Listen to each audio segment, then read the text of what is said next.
Hey guys, Peter Bricks bringing you guys another video. Today we're going to be talking about downsizing in the LEGO fan base as a whole and mainly LEGO Star Wars. We're going to go over some examples of how it's happened and some of the reactions a lot of the fans had to various ones and arguably come to a verdict of, is this good for LEGO Star Wars or is it bad? But let's go ahead and talk about it. Alright guys, so we're going to start with two downsizes that have started the most conversation for this topic. We have the 2003-2004 Attack of the Clones era Obi-Wan Jedi Starfighter. We had the Jedi Starfighter from a couple years ago. Then we have Ahsoka's Jedi Starfighter and Anakin's Jedi Starfighter from like 4 or 5 years ago. I'm gonna put the actual set numbers in years above each of these here. And we're gonna be talking about the builds themselves, not necessarily the figures. Because looking at all these, there are a lot of similarities. Starting off with Obi-Wan's Jedi Starfighter, you guys will see that the forms on each ship is the same. However, you know, the original was a lot bigger. I can actually put the new one over top and you can still see the old one underneath. Obviously 20 years ago, stuff was made with different part sizes, different grades of plastic, different clutch power. Times have changed for the better. However, why wouldn't they just remake the same size ship, you know, just a return to form?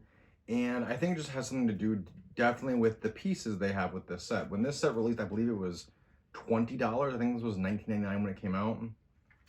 Whereas I believe the new one is $25. And, you know, that's comparable for sure. It definitely looks better. The color is better. The pieces aren't as brittle. And you don't have those dark or the bright red colors for that set. So at the time, fans thought that this was a pretty good deal. You know, we're getting a Kaminoan for the first time, getting a remake of a really popular set in new parts so it won't break. That's great. But then things kept going. We had the ATTE at the same time. And the ATTEs aren't really a downsize. They've consistently had the same size for most of the ATTEs. They haven't downscaled or anything like that. So we're not going to talk about sets that necessarily didn't downscale. However, going on to the next controversial set that really brought up the conversation of have we lost the plot? And that is Ahsoka's Jedi Starfighter for $45. Not only are there two other Jedi Starfighters available that cost less, that come with unique figures, the Anakin's Jedi Starfighter and the Ahsoka's are basically the same ship. Even down to like the size, they are really comparable. The only thing that's different with Anakin's versus Ahsoka's is the parts they use to make them is different. Ahsoka's definitely has more parts, and therefore it costs more. And we also have a new cockpit mold that is not as rounded as the original or as large. It's definitely one of those things where it's like, okay, so if a set can be cheaper when it's remade and made smaller from a set 10 years ago, why is something that's just made with new parts cost more money, right? But it's basically the exact same thing. So that's kind of the different conversations we have here with these. Let's go and look at some other examples. All right, guys. So we have the TX-130 that came out roughly 2017, 2018. I know I say a lot of sets come out at that time, but that's kind of just when I started acquiring them. This set actually came out a couple years ago with Ki-Adi-Mundi, Aayla Secura, and a tank gunner. And I believe it had one other clone trooper with it as well. And it was really cool. You know, I will say, like, I have like 4 or 5 of this one fighter tank just because it looks really good. But then we just recently got this one with the 187 troopers about 2 or 3 years ago. And, you know, this one actually had a ramp in the back that opened up. It had the same top canopy. It had flick fire missiles.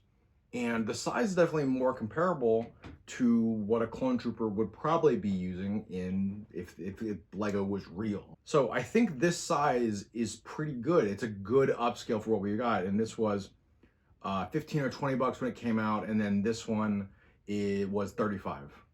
And the price tag, while it was a lot, we got new figures, new Mace Windu, all really good stuff.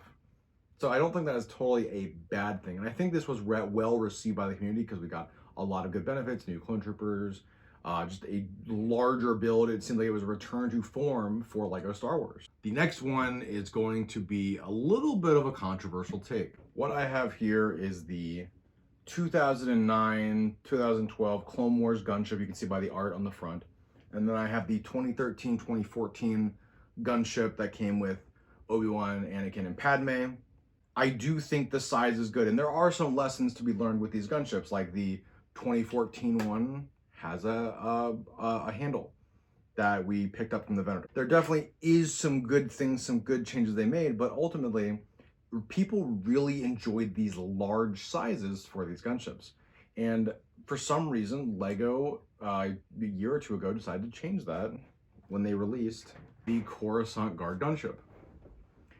And, you know, people really, I wouldn't say it was mixed. I think a lot of people really enjoyed this gunship, and I do too. But I kind of wish they gave us the Coruscant Guard with a traditional white gunship. And I know that I've seen people rebuild this gunship with popular white colors, and I might do that as well. You can just go and buy the set, and then there's a mod you can buy in Rebrickable that'll just have you buy the white pieces that you would exchange this with and make the original gunship. And that, I've heard, is the peak gunship we have right now, because it's tight, you can fit figures inside of it, and it has a carry handle, and it just looks really good. And I still see some people here and there say that they want a Coruscant Guard gunship in the same size as the original. And like, I myself have an ARC gunship that I bought from Republic Bricks that's still in that large format, but it has the detail that I enjoy. I'm not sure necessarily, because this gunship released for about 100, 120. This one was 135. And, or might be 160 actually. It might be a lot more than that. I'll put the prices on screen if I remember to do that. But the question here is, was this a good downscale? And a lot of people said yes, because we got a Commander Fox, we got some Coruscant Guard troopers, and it was pretty solid. But, you know, looking back, I think it was good, but I think I would have preferred a white gunship. I don't think that Lego making these dedicated, like, Coruscant Guard, Wolfpack, 501st sets, it's not a bad thing. But then you're gonna have fans wanting like a 501st ATTE when we can just make it ourselves. So it's just one of those weird thing where it's like, could have been really cool. Maybe we'll get, the next gunship will be just a plain white one with the same exact build. We'll honestly have to wait and see, but it's again in one of those downscales that people really liked, but we would have liked it better if it was like the original. Now, finally talking about the, probably one of the most controversial downsizes to date, and one that really sealed the deal that this is probably a bad thing in the guise of the community. We have the ARC 170. This is the original ARC 170 that came out in 2007, 2008 with the Revenge of the Sith line.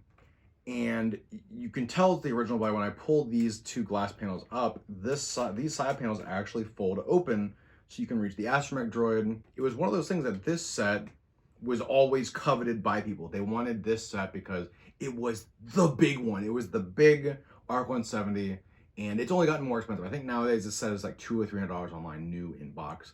It might be more than that. And then this year we got the new ARC 170, which I own like 5 of at this point.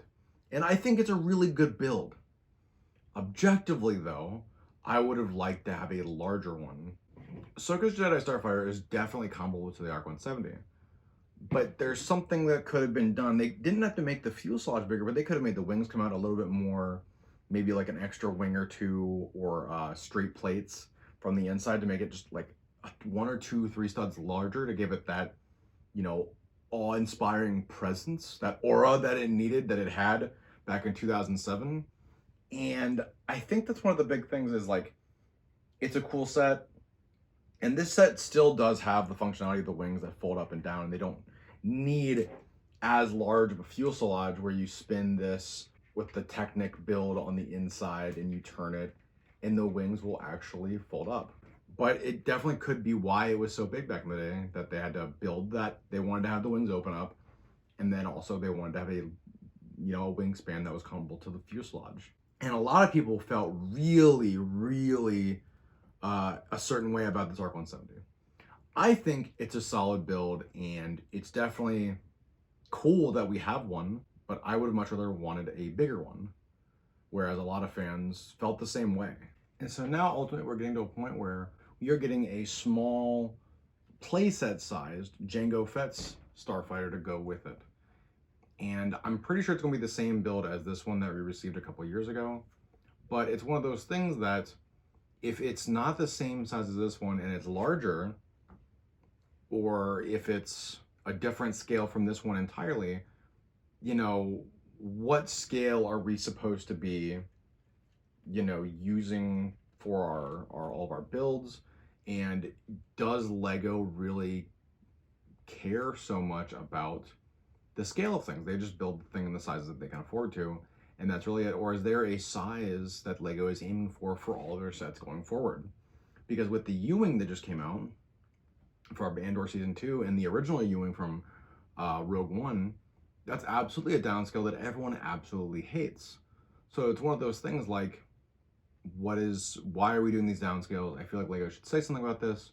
But obviously, I want to know what you guys have to think down in the comments below. Don't forget to like, subscribe, hit the notification bell so you guys can see all my future uploads. Do you guys want the Jango Fett's playset to come out later this year to be the same size as Boba Fett's from Season 2 of Mandalorian? Or do you guys want it to be big like the 20th anniversary? I'd love to hear what you guys have to think down in the comments below. As always, I've been Bricks, and I'll see you guys in the next one.